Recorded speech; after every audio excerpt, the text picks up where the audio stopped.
বাবা কিবরিয়া শেখ, মা রহিমা বিবি, গ্রাম গঙ্গারামপুর, বারকে, থানা বিষ্ণুপুর।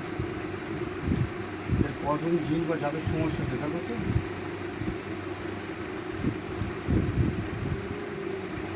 দুজন জিন আছে।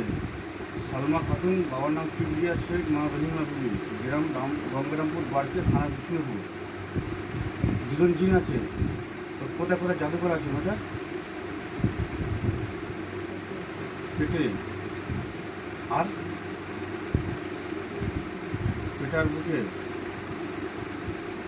মেয়েটার বিয়ে দেওয়া হচ্ছে, মানে অনেক রকম চেষ্টা করছে, বিয়ে হচ্ছে না। জাদুঘর আটকানো আছে, জিনেরা করেছে নাকি? চালান জিন ওকে অ্যাটাক করা হয়েছে, জিনগুলো চালান করেছে। কে করেছে, মেয়েছে না বেটা ছেলে? ছেলে ছেলে চালান জিন করেছে। আচ্ছা আচ্ছা। ও জাদু করে মানে বিয়ে বন্ধ করে রেখে দিয়েছে, যার ফলে বিয়ে হচ্ছে না। আচ্ছা আচ্ছা। আর দুজন চালান জিনের সাথে রয়েছে। আচ্ছা আচ্ছা, ঠিক আছে।